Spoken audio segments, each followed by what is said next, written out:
me ha pedido que no le haga una introducción porque él tiene su propia introducción.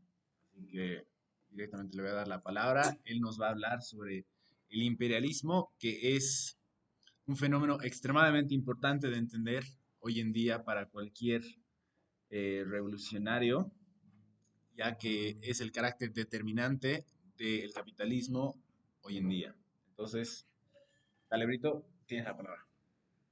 Bueno, ya nos hemos estado conociendo un poco, así que voy a hablar del imperialismo, basado principalmente en el libro de Lenin, y les voy a dar un pequeño dato, empezando con eso, el título del libro, que supuestamente es la fase superior del capitalismo, ¿no? Y revisando un poco, la traducción real eh, no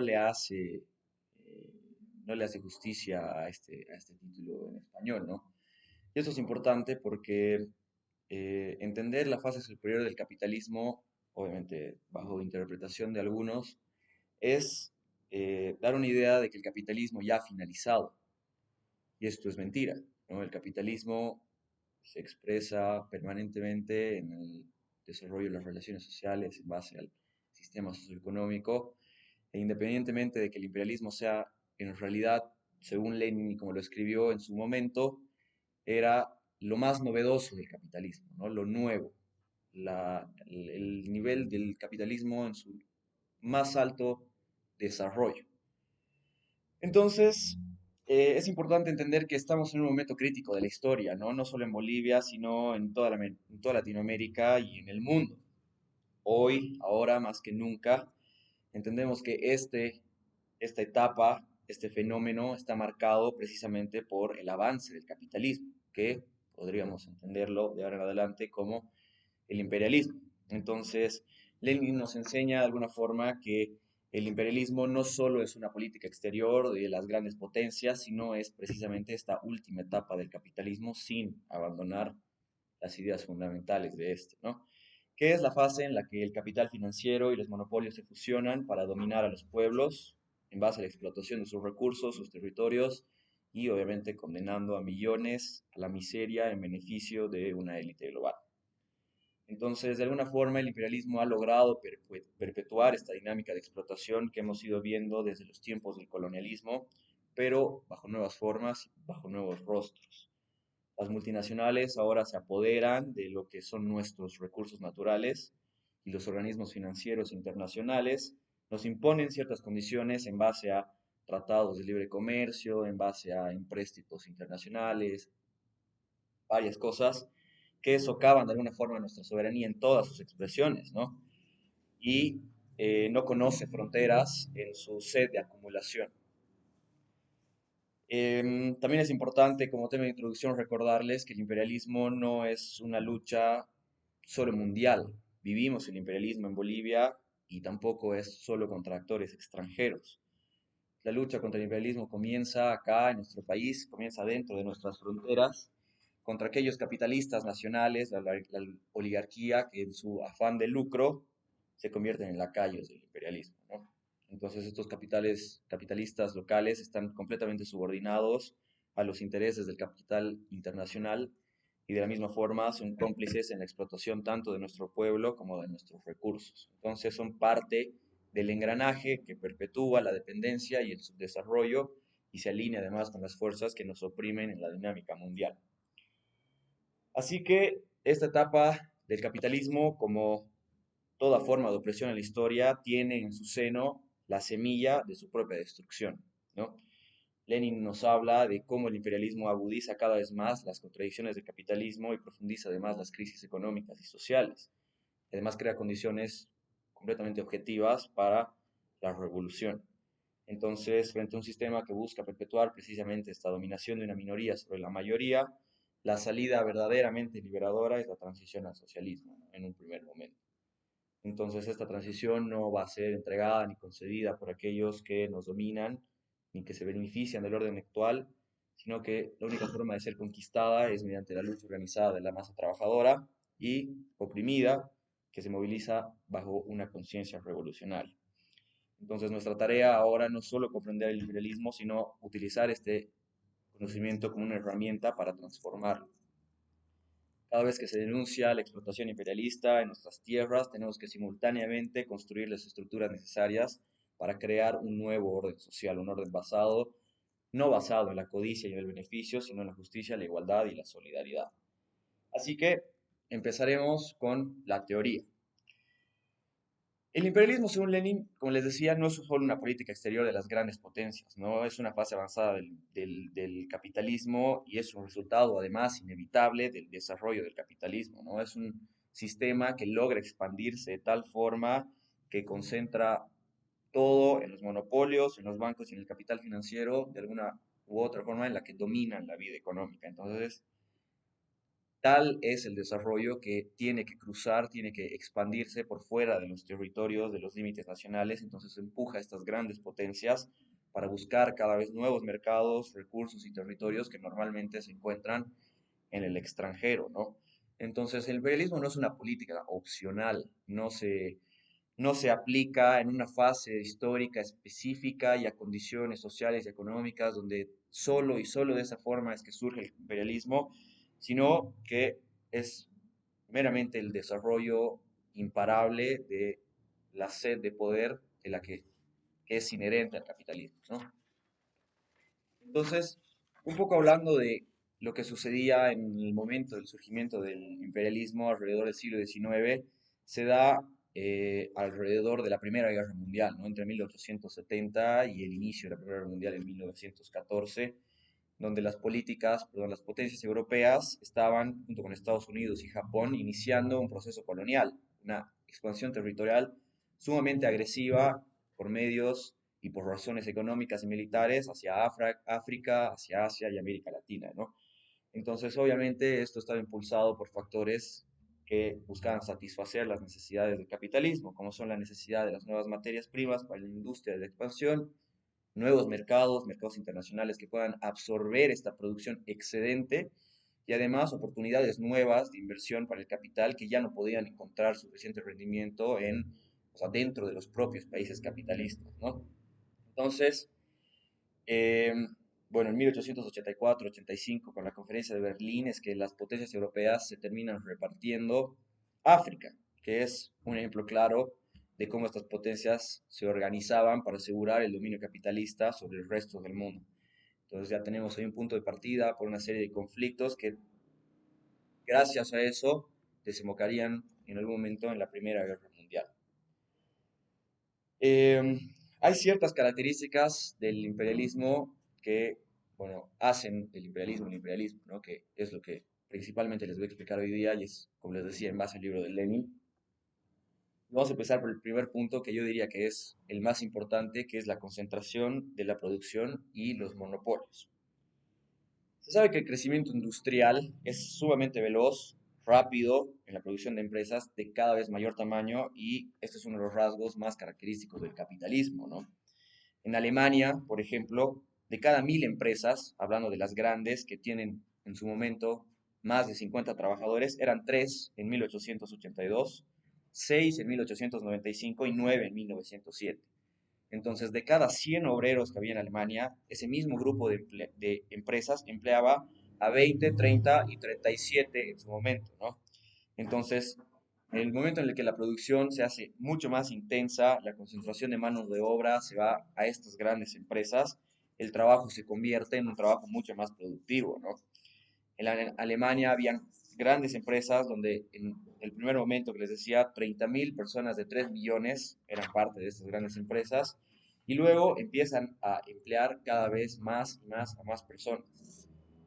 En el primer momento temporal empleaban al 39,4% y consumían 6,6 millones de caballos de vapor, de un total de 8,8 millones. Es decir, este 39,4% gastaba el 75,3% del total de la energía. Lo mismo con los kilovatios de electricidad. El 77,2% era ocupado por estas 9 empresas grandes. Entonces, hay que pensar en la cantidad de empresas que había en Alemania en su momento y menos de una centésima parte de estas empresas consumían más de las 3/4 partes de la cantidad total de energía eléctrica y de mecánica, ¿no? habían 2.970.000 empresas con menos de 5 trabajadores, que son el 91% del total. Entonces, este 91% del total de las empresas consumían solo el 7% de las energías. Uno se va dando cuenta ahí cómo la agrupación del trabajo, de la producción, empieza a desembocar en consumo en otras, en otras, en otras partes dependientes completamente de la producción, ¿no? En Estados Unidos la concentración es todavía mayor. Sus, sus categorizaciones estaban divididas por producción anual. Entonces, en 1904, las grandes empresas que superaban el millón de dólares eran 1900 de 216.000 empresas. Es decir, solo el 0,9% de estas empresas lograba generar un millón de dólares anualmente y empleaban a 1.400.000 trabajadores, es decir, el 38%. 5 años más tarde, las cifras se disparan, ¿no? 3.060 empresas de 268.000, es decir, solo el 1,1%, lograba concentrar a 2 millones de trabajadores, es decir, al 30,5%, y su producción anual pasa de ser aproximadamente un millón de dólares solo en 5 años a 9.000 millones de dólares, ¿no? Es decir, de un total de 20.700 millones, que representaba poco cerca del 50% de la producción total en Estados Unidos. Entonces, casi la mitad de la producción global de todas las empresas del país ha sido realizada por una centésima parte del total de las empresas. Además, estas 3.000 empresas de las que estamos hablando abarcaban 258 ramas industriales, ¿no?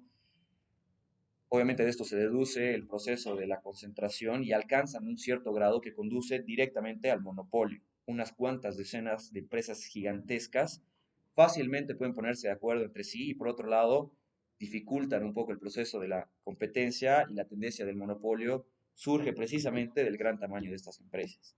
Entonces, la transformación de la competencia en el monopolio constituye uno de los fenómenos más importantes para entender, si no es el más importante, la diferencia entre el capitalismo tradicional y el capitalismo moderno, el capitalismo imperialista, ¿no? Entonces, viendo este tema de las ramas, uno pensaría que habiendo 3.000 empresas y 250 ramas industriales, se dividiría, ¿no? 12 ramas por empresa y bueno, ahí pueden repartirse la producción mundial. Pero esto es mentira. La agrupación de las ramas en una sola empresa, ramas o bien que representan un proceso de la concentración, pero bien representan fases sucesivas del proceso de la elaboración de las materias primas, o de alguna u otra forma ramas auxiliares unas de otras, ¿no? Entonces, esta combinación de abarcar las ramas industriales da lugar a cuatro eventos. Uno es garantizar una tasa de ganancias más estable. Dos, provoca la desaparición por completo del comercio. Tres, hace posibles mejoras técnicas sobre las empresas simples y esto las fortalece. Cuarto, la posición de las empresas en momentos de crisis. Lo que hablábamos en las preguntas, en la anterior charla, que en situaciones de crisis, estas empresas que estaban completamente combinadas por miles de ramas dentro del gran conjunto de ramas industriales, está tranquila, ¿no? O sea, si no había una rama, habían otras 199 en la que podían seguir explotando y seguir subordinando y seguir enriqueciéndose. Entonces, el fin de reducir o eliminar la competencia sucede con los cárteles, ¿no? Les voy a decir, un cártel, a diferencia de un trust, es un acuerdo formal entre empresas del mismo sector, pactan entre ellas las condiciones de venta, los plazos de pago, se reparten los mercados y deciden la cantidad de productos a fabricar, básicamente son los dueños del mercado. Eso es un cártel. Y a diferencia de un cártel, un trust es un cártel, pero que implica una consolidación real de estas empresas bajo solo una empresa, ¿no? Terminan convirtiéndose en lo que después les voy a explicar que el trust es la base fundamental de los monopolios. Entonces, los cárteles suelen encaminar el desarrollo a un control sobre la producción y la distribución de tal manera que mediante la colusión de las empresas que forman este cartel, forman una estructura de mercado completamente monopolística, ¿no? O sea, es un poder sobre el mercado que decide cuánto es el beneficio, cuál es el beneficio y para quién es ese beneficio en base a un mercado que es completamente planificado, dependiente de estas grandes empresas. Entonces, un poco una revisión histórica, entre 1860 y 1870 es el apogeo del desarrollo de la libre competencia, ¿no? Después de la crisis de 1873, que le pone un poco fin al periodo de supremacía del Imperio Británico, eh, de su expansión basada en las materias primas básicas y las energías, ¿no? El carbón, el algodón, la siderurgia, el ferrocarril, entre 1850 y 1870. Se da luego de estos, después de 1870, una expansión, un desarrollo de los cárteles, aunque todavía era una excepción, estaban en una situación embrionaria. Y no es hasta el finales del siglo XIX, con la crisis de 1900 y 1903, que los cárteles se convierten completamente en el fundamento de la vida económica, ¿no? Es en este momento en el que el capitalismo se convierte definitivamente en imperialismo, cuando los cárteles toman el poder sobre la vida económica por completo y empiezan a ser los protagonistas principales de la dinámica del mercado, ¿no? La dinámica mercantilista. Entonces, para que se hagan una idea, en 1896 habían 250 cárteles. En 1905, 385, ¿no? Estos englobaban 12.000 firmas, o sea, eran brutalmente poderosos, ¿no? Además, estos datos hablan solo de la industria alemana, por ejemplo, de 1907, que se deduce que incluso de estas 12.000 empresas, que concentran seguro más de la mitad de toda la fuerza de toda la fuerza motriz y de vapor, en Estados Unidos el número de trusts que ya eran trusts era mucho peor, ¿no? En 1900 habían 185 trusts y en 1907 ya habían 250. O sea, solo en un plazo de 7 años, más de 100 nuevos trusts se habían creado en Estados Unidos, ¿no? Entonces, un poco separando la pertenencia de las empresas industriales entre personas, sociedades y corporaciones, las corporaciones poseían el 26% de estos trusts en 1909 y empleaban al 75,6% de los obreros, ¿no? Entonces, normalmente estos cárteles y estos trusts ya formados concentraban absolutamente toda la producción de una rama industrial específica, ¿no? Un ejemplo es el carbón de Renania y Westfalia, que tenían el 86,7% en 1893, y ya para 1910 producían el 95,4%, ¿no? Esto es casi el dominio por completo del mercado alrededor del carbón. El famosísimo trust del petróleo, el Standard Oil Company, es fundado en 1900 y su capital para ese momento era de 150 millones de dólares. Hasta 1907 recibe luego un beneficio de 889 millones de dólares, ¿no? Un número gigantesco y la repartición es mucho peor. De estos 889, 606 eran repartidos en dividendos, en beneficios, y el resto pasaba a ser reserva de capital. Entonces, la producción explota, se dispara por completo, empiezan a dominar ramas industriales específicas globalmente y usan de manera civilizada ciertos métodos para lograr absorber o hacer desaparecer a estas empresas que o no quieren ser parte de los trusts o simplemente quieren trabajar independientemente, ¿no? Desabastecimiento de las materias primas, privación de la mano de obra mediante obligar a las empresas pequeñas a entrar a los cárteles, alianzas, privación de medios de transporte, bloqueos de posibilidades comerciales, pactos con compradores para que solo mantengan relaciones comerciales con los cárteles, bajada sistemática de precios, es decir, al imperialismo no le hace falta métodos para poder lograr crear esos trusts. Aún así, si de eso dependiera la vida de las miles de empresas que hay que no quieren eh, hacerse parte de este cúmulo grande de empresas, ¿no? Entonces, ya no existe esta situación de libre comercio, ¿no? Ya no hay una lucha real entre las pequeñas y grandes empresas. Estas empresas que están técnicamente atrasadas se ven obligadas por el estrangulamiento de los monopolistas a que se sometan a su yugo por mera arbitrariedad. Entonces, esa es la primera característica del imperialismo, la concentración de la producción y del capital, ¿no? A medida que el capitalismo se desarrolla, las pequeñas y las medianas empresas son, como les decía, absorbidas o aplastadas por estas grandes empresas, estos sectores Estas empresas industriales que eran completamente dueñas de ciertos sectores enteros de la economía, como les decía, el acero, el carbón, el petróleo, la energía está dominada por un pequeño número de empresas gigantescas que monopolizan los mercados.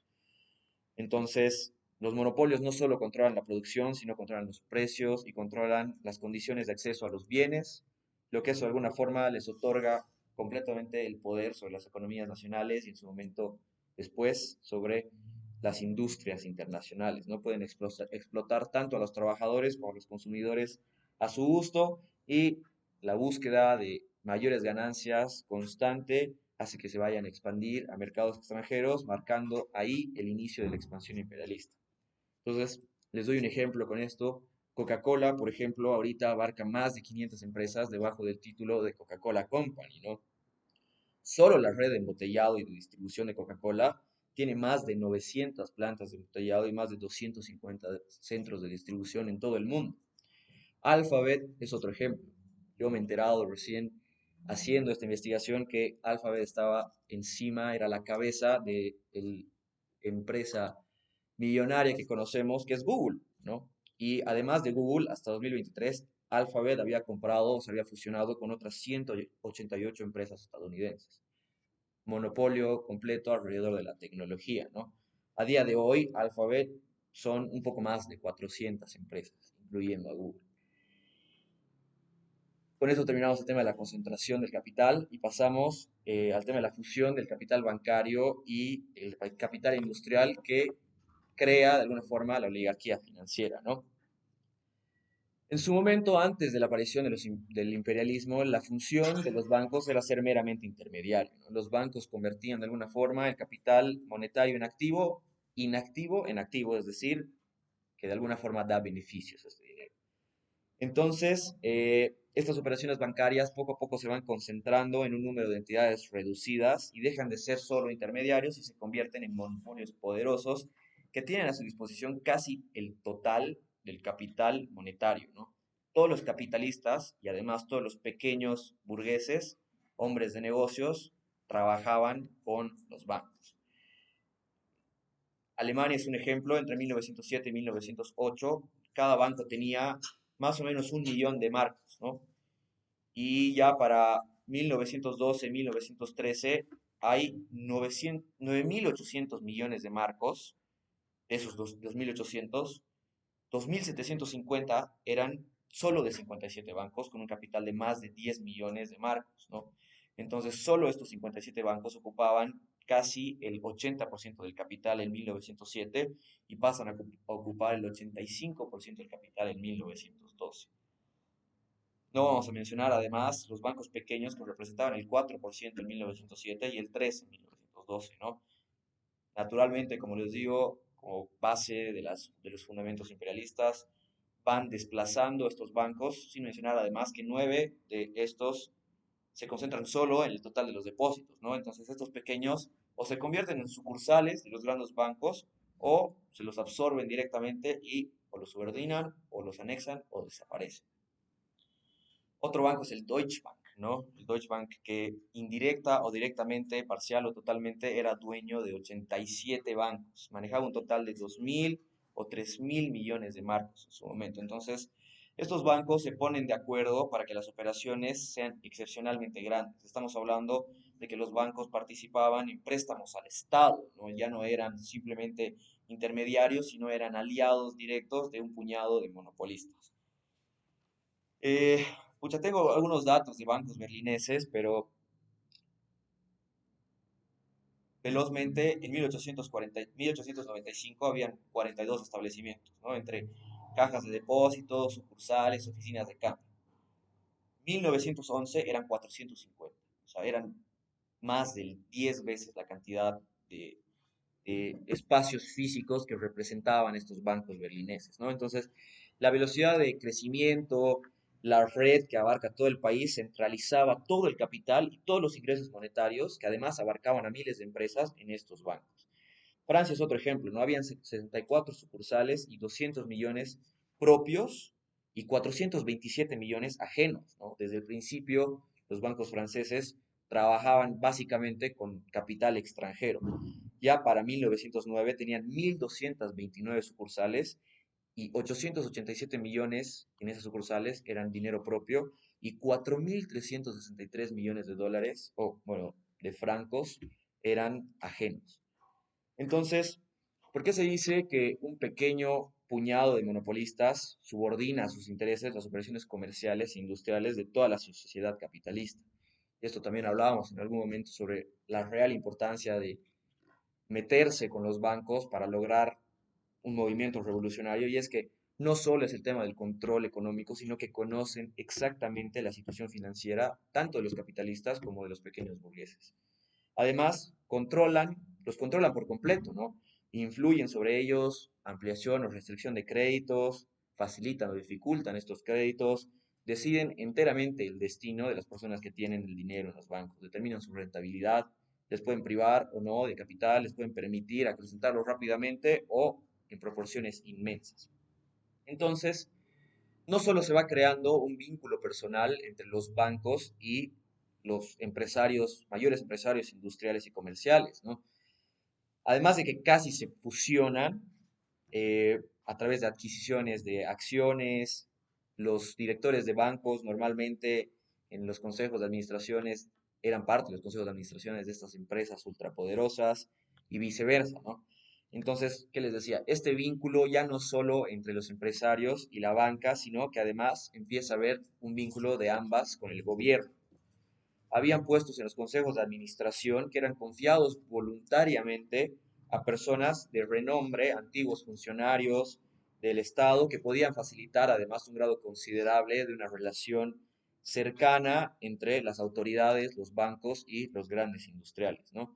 Además, también el consejo de administración de los bancos importantes se encontraba algún miembro del ayuntamiento de Berlín, algún exfuncionario o funcionario actual. Incluso se daba la situación de que las autoridades preferían renunciar a sus puestos, a sus cargos administrativos para ser parte de los cargos dentro de los bancos, obviamente sin cortar las relaciones bastante convenientes que había entre ellos y el gobierno, ¿no?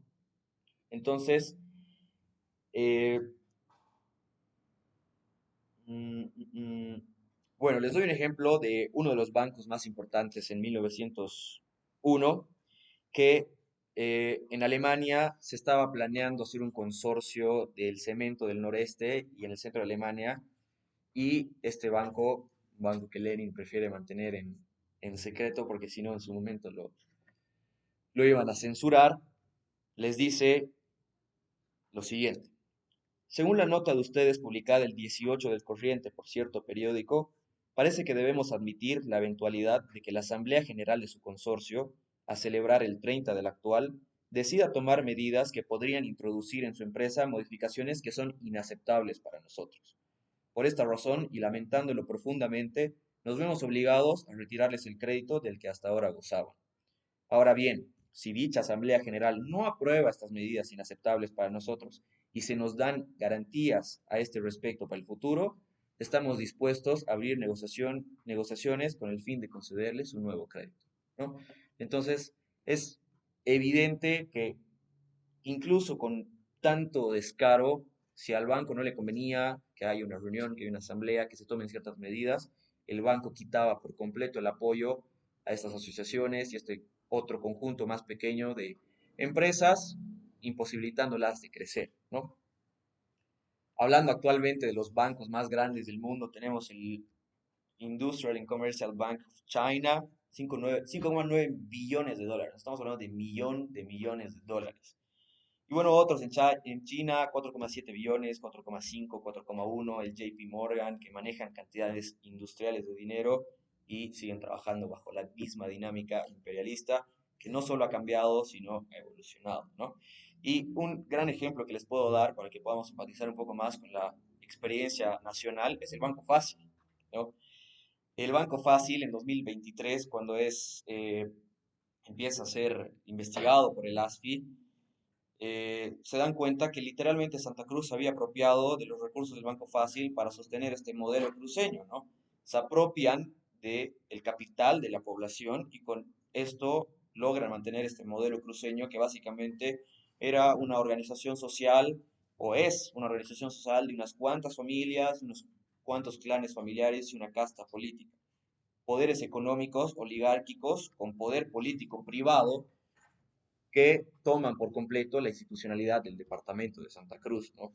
Hay representación política y financiera encadenada tanto entre lo público y lo privado. Incluso en esta última intervención han salido datos que han vinculado todo este tema con la familia Camacho, con los Marinkovic, que han sido más de 4.000 millones de bolivianos, es decir, unos 6.000 millones de dólares, perdón, 600 millones de dólares desviados desde la entidad financiera hacia estas empresas. Entonces les cuento igual que salió un tema relacionado con el Marinkovic, que el banco de forma anónima entregaba 240 millones de bolivianos en calidad de créditos. Y esta empresa anónima, que no aparece o es ocultada en los papeles, dejaba una cierta compra de acciones para el banco de esta empresa por 35 millones de bolivianos, ¿no? O sea, estamos hablando de 5 millones de dólares relacionados a créditos hacia empresas fantasmas. Entonces, es bien interesante, yo prefiero mantenerme un poco aparte de las especulaciones, pero todos nos hemos enterado de lo que ha pasado con el interventor del Banco Fácil, ¿no? O sea, para aquellos que podemos creer un poquito en las capacidades sádicas y violentas del capitalismo para seguir empoderándose, han sido capaces de matar a este interventor precisamente porque estaba en el proceso de fiscalizar a las personas relacionadas con el tema del Banco Fácil. Pasamos entonces al capital financiero y a la oligarquía financiera. Y eh, es importante entender que dentro de este capital industrial eh, ya no pertenecen solo a los industriales que pertenecen a estos grupos poderosos de empresas, ¿no? Por mediaciones de los bancos disponen de la plata que para ellos representa un papel, representan acciones, son propietarios del capital, no directamente del capital como dinero, sino como propietarios de las empresas, en acciones, en bonos. Entonces, el banquero empieza a invertir cada vez más en estas empresas y el banquero otra vez más ya transforma este capital que en algún momento era dinero en otra cosa, se convierte en capital industrial. Y eso es lo que Lenin llama el capital financiero. Es el capital controlado por los bancos, pero utilizado por los industriales, ¿no? Entonces, cuando empieza a aparecer el capital financiero y en su momento que da lugar, después les explico, a la oligarquía financiera, eh, este tema de los trusts empieza a crecer y había siempre un director o un pequeño grupo de directores que eran dueños de la sociedad matriz o la madre, ¿no? Que esta vez, a su vez, ejerce poder sobre las sociedades que dependen de ellas, que son las sociedades hijas. Y de las sociedades hijas dependen las sociedades nietas, ¿no? Entonces, ¿cómo funciona esto? Ya facilita de alguna forma el control no solo de mucha cantidad de dinero, sino de mucha cantidad de empresas, uno, a un número reducido de personas y dos, con un número reducido de dinero, ¿no? Uno compraba estas acciones, un director millonario, supongamos, con 1 millón de dólares, y se volvía dueño de 6 millones, o sea, hasta llegando hasta las sociedades nietas. Entonces, con un bajo nivel, con un bajo costo, podría hacerse de muchísimo dinero meramente con tema de este control del capital financiero. Y esto además no tenía fin, ¿no? Estas nietas podían tener otra línea más y otra línea más, y ya se podía convertir 8 millones en 16 y 16 en 32, y es así como evoluciona infinitamente el tema del control en base al capital financiero que, como les digo, crea en algún momento a esta oligarquía financiera. Entonces es aquí donde nace la cualidad especulativa del sistema financiero, ¿no? Da un ejemplo Lenin de que en algún momento había una sociedad anónima de acero para resortes que era considerada una de las empresas más rentables de Alemania. Después, por alguna razón y según malas gestiones, los dividendos habían bajado del 15 al 0%. Y después de que habían podido comprobar bien los papeles completamente relacionados a la administración, se habían podido dar cuenta que los accionistas habían hecho un préstamo de 6 millones de marcos a una de sus sociedades hijas, que era la Hacia, que tenía 0% de rentabilidad, ¿no? Entonces, este préstamo triplicaba casi el valor, la capital de la sociedad madre, que era la que sí tenía de alguna forma eh, calidad productiva, pero esto no aparecía en los balances de la empresa, ¿no? Y este ocultamiento era completamente legal y se puede tapar, se ha podido tapar durante muchísimos años porque no violaba ningún artículo de la norma de la compañía. Entonces, este presidente del Consejo de la Administración eh, había firmado estos falsos balances y se había quedado todavía como el dueño de la Cámara Comercial de Kassel, que era esta primera empresa que sí era productiva. Entonces, en su momento, cuando los accionistas se enteran de que este préstamo se había dado, obviamente mucho tiempo después, y se comprueba que había sido un error, las acciones de esta sociedad madre de la que este tipo era dueño bajan al 100% y las personas empiezan a deshacerse de ellas, ¿no? Los accionistas se dan cuenta que ya deja de ser un negocio productivo y empiezan a deshacerse de sus acciones. ¿Por qué esto es especulativo y es considerado malabarismo en el tema de los balances? Estas sociedades anónimas y los consejos de administración, uno, están en la posición de tomar cualquier tipo de decisión de riesgo, ¿no? Además, están en una situación temporalmente privilegiada porque saben antes que nadie si es que una operación va a ser rentable o no y les da la oportunidad de librarse de las dificultades que vendrían bajo esas malas decisiones. Venden sus acciones y recuperan casi todo su dinero e incluso pueden ganar. Y estos pequeños inversores son los que terminan recibiendo la bofetada real de las malas decisiones de los consejos administrativos ya de la parte alta de las sociedades madre, ¿no? Entonces, por ejemplo, en 1913 en Rusia, 4.000 millones de rublos constituyen un capital activo de estos bancos, ¿no? Tres cuartas, más de tres cuartas partes, es decir, 3.000 millones corresponden a bancos, que son solo filiales de bancos extranjeros, es decir, 1.000 millones de estos 4.000 millones eran dinero de Rusia, de los bancos y exclusivamente rusos, ¿no? Entonces, la mitad de ese capital, del que estamos hablando de estos 3.000 millones, corresponde a operaciones bursátiles y financieras, es decir, al mercado especulativo, ¿no? Entonces, de alguna u otra forma, el país que está en situación de poder y que puede hacer esta exportación de capital, se lleva siempre los beneficios, ¿no? Lenin decía que no hay un negocio mejor que el de ser un exportador de capital, porque es el que al que mejor le iba. Otra vez volvemos al Deutsche Bank, ¿no? Antes de poner las acciones a la venta del Banco Central, perdón, el Banco Comercial Siberiano en el mercado de su propia ciudad, la retiene durante un año, digamos, 2 años. Entonces, obviamente para evitar el acceso a la compra de acciones para las filiales extranjeras.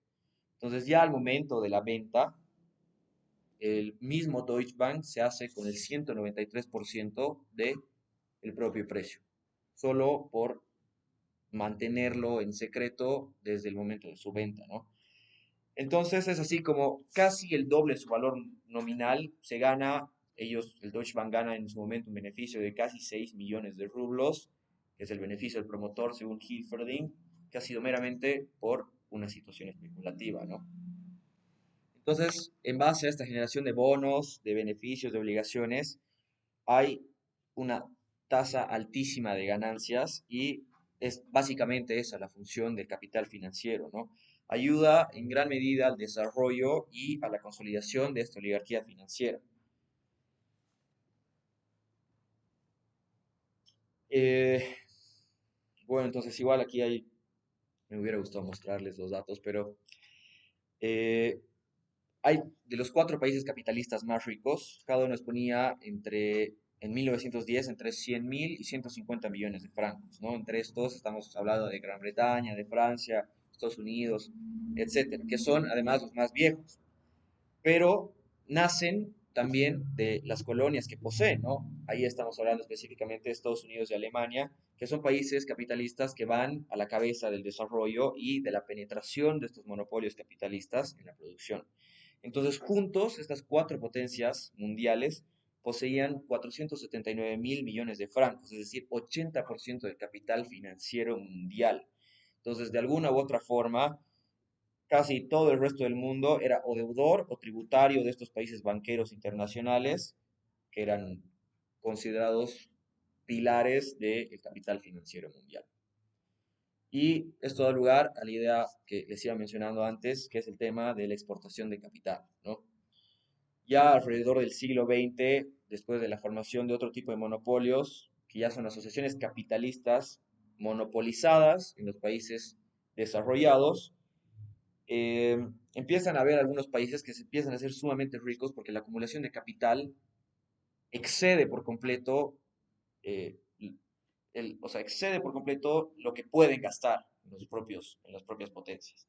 Entonces es ahí donde nace el tema de la exportación de capital. Dicen, alcanza unas dimensiones tan grandes solamente a principios del siglo XX, obviamente en vísperas de las guerras, había un capital sumamente invertido extranjero por estos tres países que les mencionaba antes, en la guerra a un modesto interés de 5%, que en un año sumaría entre 8.000 y 10.000 millones de francos.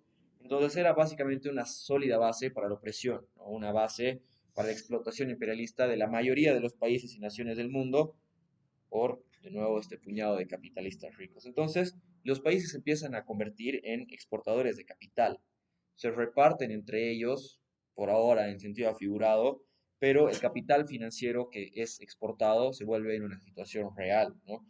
Existen inversiones extranjeras en todos los países en desarrollo, en todos los países dependientes, y estas potencias, para ya no poder exportar productos, para ya no poder exportar bienes, empiezan a exportar capital, que es traducido en la inversión directa extranjera. Empiezan a invertir en países que están en situación dependiente para que estos crezcan, generando beneficios casi directamente para estos grandes eh, industriales, ¿no? Es ahí donde se da el tema del reparto del mundo entre las asociaciones capitalistas, ¿no? Estas asociaciones monopolistas de capitales, que estaba dividida entre trusts, cárteles, consorcios, se empiezan a repartir primero el mercado doméstico, ¿no? Que es un poco la producción del país, o sea, del que estemos hablando, ¿no? Independientemente del que sea. Pero bajo este modelo, el capitalismo ve por completo que sobrepasa las necesidades del mercado interno, entonces inevitablemente se tiene que empezar a favorecer del mercado externo. Y es así como se crea un mercado mundial. Las exportaciones de capitales empiezan a crecer y es ahí donde empezamos a hablar más de la expansión de las esferas de la influencia, ¿no? Que es las conexiones que tienen estas potencias industriales con el extranjero y las colonias de estas grandes asociaciones monopolistas que siguen un rumbo natural de las cosas que conduce de alguna u otra forma a los acuerdos internacionales para que finalmente se creen estos cárteles internacionales, ¿no? Entonces, tanto en Alemania como en Estados Unidos, por ejemplo, podemos poner un ejemplo de repartición de las industrias, ¿no? Alemania y Estados Unidos tienen una agrupación eléctrica de 7 a 8 grupos, que después de unos años se convierten en dos, tanto en Alemania como en Estados Unidos. En Estados Unidos estábamos hablando de la General Electric Company y en Alemania de la AEG, de la Sociedad General de Electricidad. Entonces, ¿qué es lo que hacen? Empiezan a cansarse de que la lucha entre estas dos empresas gigantes mundiales de electricidad los vayan debilitando poco a poco y hacen un acuerdo internacional.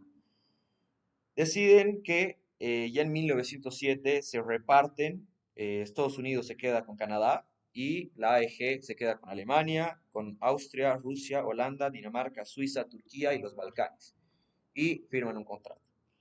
Hay tratos secretos, obviamente, sobre estas filiales, pero ninguno de los otros países puede tomar una decisión que vaya a afectar a la industria eléctrica del otro país. Y además, si es que salen ideas innovadoras que puedan permitir sacar más beneficio de esta rama industrial de la electricidad, las tienen que compartir. Entonces se convierte en un acuerdo internacional que termina monopolizando por completo la electricidad en el mundo, ¿no? Sucede lo mismo con lo del petróleo entre los Rockefeller y el Standard Oil Company, ¿no? O sea, intentan dominar el mercado mundial del petróleo, se convierten en rivales europeos junto con el Deutsche Bank y de alguna forma terminan derrotando el intento de competir con los Rockefeller y proponen un monopolio estatal. Entonces les dicen, eh, utilizan su influencia para presionar al gobierno alemán y a pesar de que había bastante maquinaria y los bancos alemanes estaban obviamente en contra de que se haga este trato, se establece un monopolio. Finalmente, debido a la oposición interna, las filiales y estas nuevas ramas que salen de este monopolio del petróleo se van asignando entre ellas y hay un intercambio además, como les decía, de la misma forma electricidad, de los inventos y los experimentos, ¿no? Entonces, es así también como uno puede observar cómo la dinámica se entrelaza entre el dominio político, perdón, el dominio económico estatal y el dominio económico privado, ¿no? En ese momento, el Estado estaba completamente a disposición, los estados, los países a disposición de el crecimiento industrial y pactaban junto con esas empresas para que la lucha no solo sea estatal, sino además sea industrial y trabajaban entre todos, ¿no? Eh, ya para 1900 se dice que el mundo había sido repartido por completo, ¿no? Eh, entre colonias europeas y Estados Unidos, de 1876 a 1900, en África pasa de ser del 10,8 al 90,4, en Polinesia del 56,8 al 98,9 y en Asia del 51,5 al 56,6. Australia ya estaba completamente repartida. En el caso de América, en realidad, aparentemente ha habido una disminución de las colonias en vez de crecimiento del menos 0,3%, pero el análisis que hace Lenin ve que no solo hay territorios en América que estaban obviamente llenos de personas, de civilizaciones, pero habían muchos que no habían sido descubiertos, o sea, no estaban dominados por nadie, ni siquiera por los mismos dueños de América del Sur. Entonces, es ahí donde un poco se mueve la estadística para el tema de América del Sur, pero como les digo, acabado el siglo XIX, el reparto del planeta había sido definitivo, ¿no? Y no hay que confundir esto con que el reparto no puede realizarse de nuevo, y eso es lo que se ve incluso actualmente. Ya habiéndose repartido el mundo, pueden existir infinitas reparticiones, infinitos nuevos intercambios que pasan a ser territorios de unos a otros. Solo caben nuevos repartos, pero sin embargo, ¿no? Entonces, es así, por alguna razón, para los capitalistas era imposible entender lo agresiva y tóxica que era esta política colonial, ¿no? Les cuento, había un periodista, Stead, que era amigo de Cecil Rhodes, que era un empresario que llegó a ser el que controlaba mundialmente la producción mundial de diamantes, ¿no? Ha sido el fundador de dos colonias en América, perdón, en África, lo que hoy día sería Zimbabue, Zambia y Malawi, pero cuenta cómo Cecil Rhodes le dice en 1895, cuando estaban surgiendo estas ideas antiimperialistas, le dice, Cecil Rhodes, ¿no? Le dice, ayer estuve en el East End londinense, que era un barrio de clase obrera, ¿no? Y acudí a una asamblea de parados. Escuché discursos desaforados de la importancia, perdón, escuché discursos desaforados cuya nota dominante era pan, pan. Y pensando sobre ello al volver a casa, me convencí más que nunca de la importancia del imperialismo. La idea que acaricio es la solución a nuestro problema social. Para salvar a los 40 millones de habitantes del Reino Unido de una mortífera guerra civil, nosotros, los políticos colonialistas, debemos apoderarnos de nuevos territorios en los que asentar el exceso de población y que constituyan nuevos mercados para los productos de nuestras fábricas y minas. El imperio, como siempre he dicho, es una cuestión de pan. Si quieren evitar la guerra civil, debes convertirte en imperialista. Entonces, es increíble cómo en 1895 Cecil Rhodes, un multimillonario, rey de las finanzas y además el principal responsable de dos guerras, de las guerras anglo-boer en África entre neerlandeses y el Imperio Británico, defendía rudamente y cínicamente el imperialismo, ¿no? O sea, al menos Lenin dice, por suerte esto no difiere un poco de la teoría del otro lado que interpretamos al imperialismo. No sé si Rhodes, decía Lenin, era un chauvinista, un social chauvinista, al menos un poco más honesto que el resto. Entonces, es así como entendemos también que la política colonial y el imperialismo ya existían antes de la fase contemporánea. Y también hablábamos hace 2 semanas con unos amigos que mencionaban cómo antes en el Imperio Romano, en el Imperio Azteca, existía esta dinámica colonial, ¿no? En base a la expansión por medios completamente violentos, dominando nuevos territorios. Y la verdad es que sí, ¿no? O sea, antes incluso del capitalismo, análisis generales, estamos hablando sobre el imperialismo, existía de alguna forma una política colonial e imperialista, pero hay que, estas personas se olvidan y ponen en segundo plano una parte fundamental que hace del imperialismo lo que es el imperialismo hoy en día, que son las relaciones socioeconómicas que dan de alguna u otra forma al, a los mercados, a los mercados monopolistas, ¿no? Entonces, existía una política colonial en estas fases previas del capitalismo, pero no trabajaba bajo el capital financiero, y esa es principalmente la diferencia. Entonces, los empresarios en este momento, bajo una idea loca imperialista, creían que este crecimiento violento, industrial y urbano podría haberse dificultado no por la falta de alimentos, sino por la falta de materia prima. Por ejemplo, la madera, ¿no? Que en su momento tenía el precio en alza, además estaba escasa. Entonces, es aquí donde quiero mencionar algo que voy a omitir de la parte del libro, o sea, de un capítulo entero del libro de Lenin, que es una crítica a Kautsky y a sus allegados, que básicamente son reformistas, que Kautsky decía, por ejemplo, que podían obtenerse, podía minimizarse, digamos, el protagonismo de estos métodos coloniales y violentos en un mercado libre, ¿no? Que si podrían haber invertido un poco más en mejorar las condiciones de la agricultura, podía haber una gran oferta de materia prima y no habría ningún problema, se los repartirían tranquilamente, ¿no? Sin estos medios, tratando de creer que existe una situación capitalista avanzada en la que no se haga uso, por ejemplo, de políticas coloniales. Pero el problema es que se olvida de un rasgo fundamental del capitalismo contemporáneo, que es los monopolios, ¿no? El libre comercio avanzado en altos niveles de desarrollo lleva inevitablemente a la búsqueda de la concentración de capital, de la concentración de bienes, y no hay forma en la que el libre comercio no dé lugar a el monopolio. Además, solo en la mente de estos reformistas sentimentales existen trusts que pensarían en tomar decisiones que de alguna forma puedan ayudar a la clase obrera, ¿no? A las masas. Mejorada la situación de la agricultura, seguramente las masas podrían tener una mejor situación en general, pero eso no existe, ¿no? Para los que buscan beneficios, para los trusts, para los consorcios internacionales. Entonces, además, no solo hablando del capital financiero, que claramente el tema de las materias primas era un ejemplo, pero desarrollando un poco más este tema que también se aplica a la parte especulativa, financiera, es eh, no solo ver cuáles son las materias primas encontradas, sino las potenciales.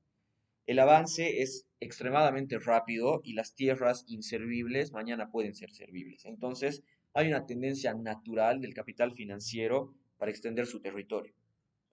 No solo hablando económicamente o físicamente, sino estamos hablando en un sentido general, ¿no?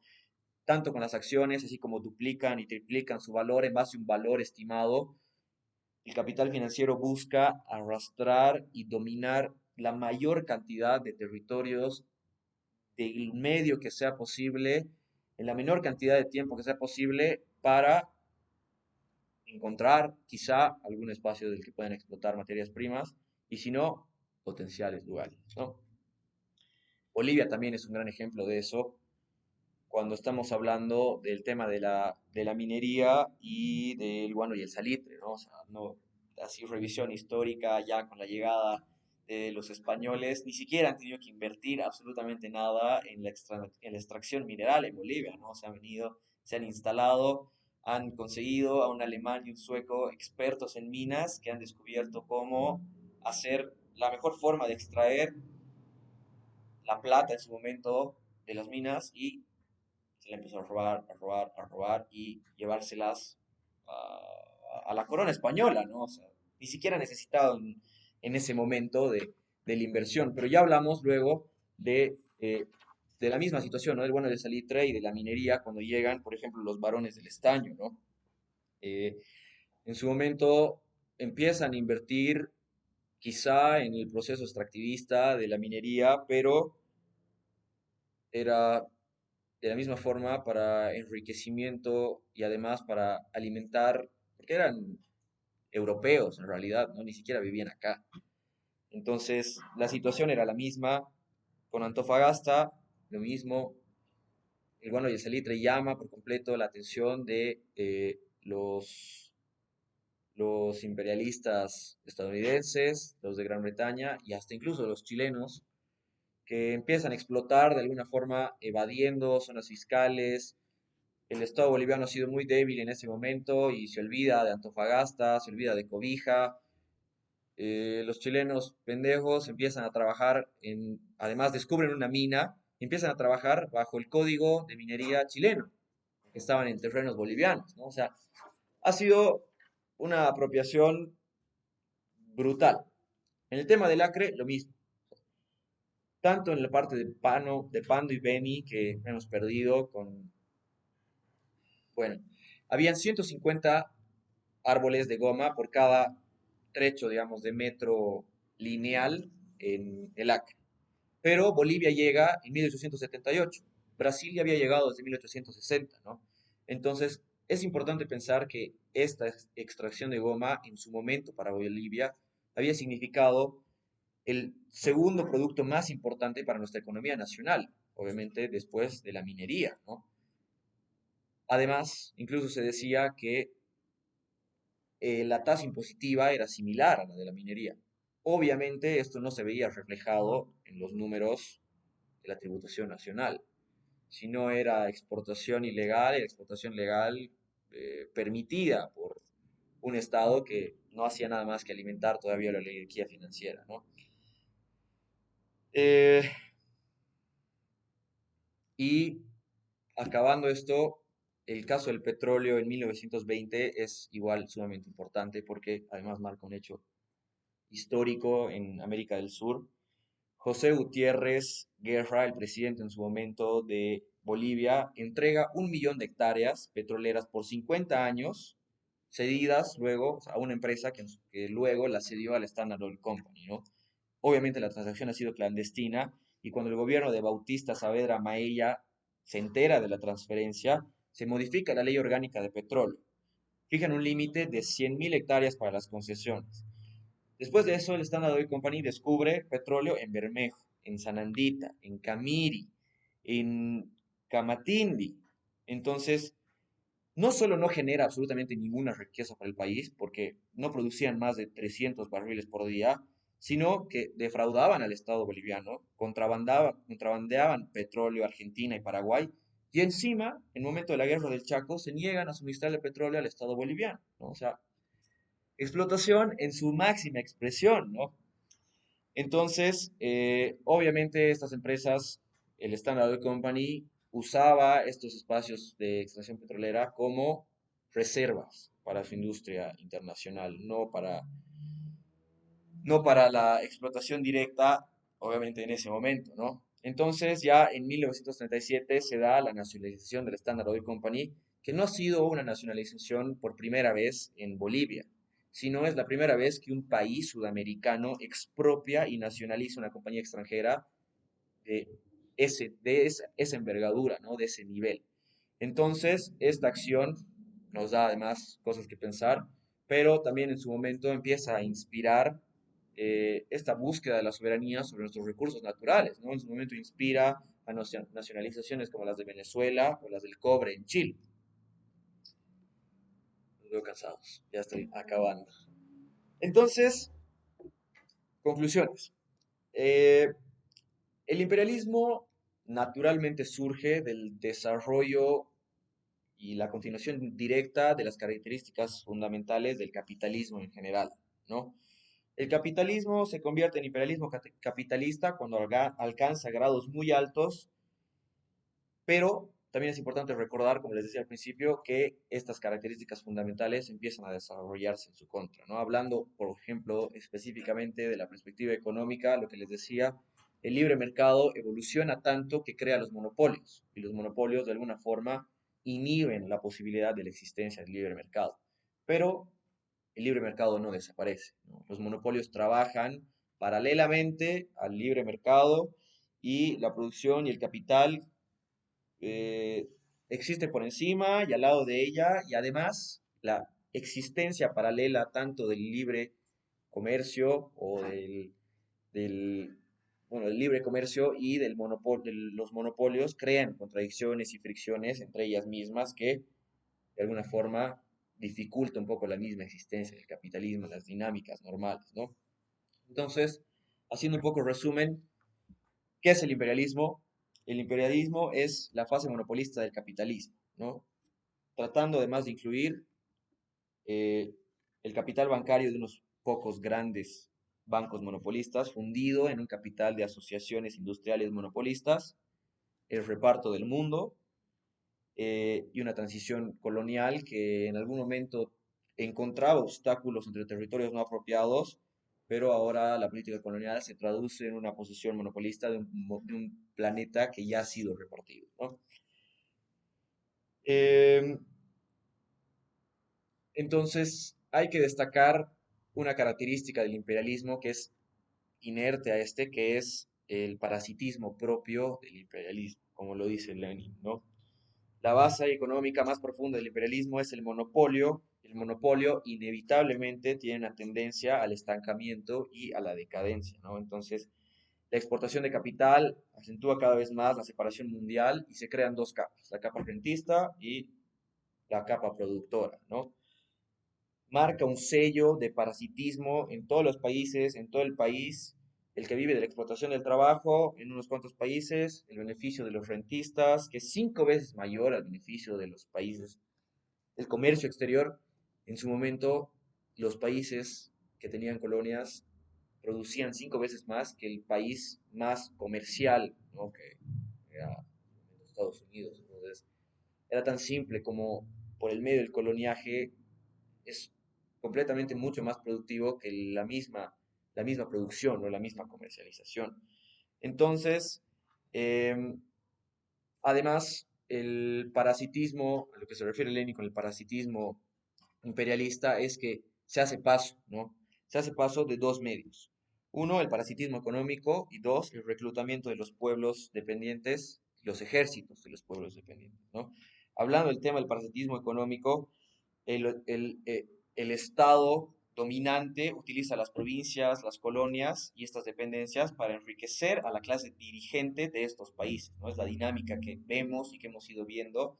Estos países dominantes logran aliarse con las oligarquías de los países dependientes para mantener un cierto tipo de status quo. Y bueno, el tema de los ejércitos, que también es muy bien conocido actualmente. De hecho, es importante saber que eh, muchas tropas, la mayoría de las tropas que han logrado conquistar la mayoría de las colonias por el Imperio Británico no eran suyas, ¿no? Egipto, India, África, eran grandes ejércitos permanentes que se hallaban bajo el mando británico sin ser parte del Imperio Británico, ¿no? Mm, bueno, entonces es importante igual ver que el imperialismo tiende a hacer sus trabajos en el sector obrero, ¿no? Y trabaja sistemáticamente para hacer destacar a estos obreros oportunistas que de alguna u otra forma quieren provocar un decaimiento temporal en el movimiento obrero. En Gran Bretaña había una capa superior de obreros y había una capa inferior que era del proletariado real. Y tarde o temprano esta capa superior de los obreros eran oportunistas y terminaban eh, convirtiéndose o en la aristocracia burguesa, como lo llama Lenin, o en el proletario burgués, ¿no? Entonces, obviamente es completamente justificable en un imperio como Gran Bretaña que algunos obreros se vean completamente llamados por la dinámica, pero es importante entender que es también un medio para lograr implantarse en el imperialismo, ¿no? Y es ahí donde Kautsky también hace una crítica que cree que bueno, en realidad parece, le hace parecer ingenuo, pero les conviene parecer ingenuos, ¿no? Hay una respuesta del proletariado a la política económica del capital financiero que dice que no puede ser el libre mercado, ¿no? O sea, se supone que el libre mercado, como les decía Sion Kautsky y los reformistas sentimentales, propugnaban el libre mercado en un movimiento de paz, sin necesidad de hacer uso de los ejércitos, pero esto es imposible, ¿no? Las esferas de influencia, bajo el capitalismo, un reparto de las esferas de influencia de los intereses y de las colonias no existe si no es por la fuerza, si no es por la fuerza de quienes participan en este reparto.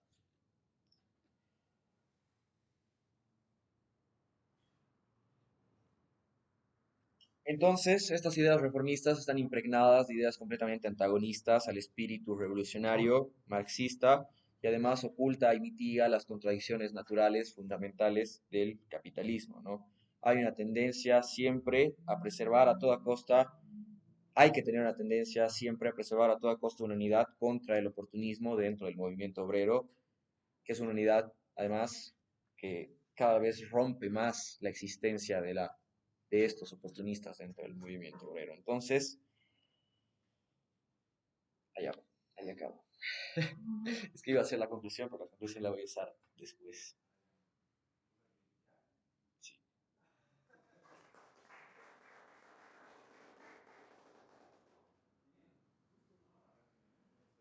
Me has apurado, pero... No, no, yo solo te he mostrado la hora.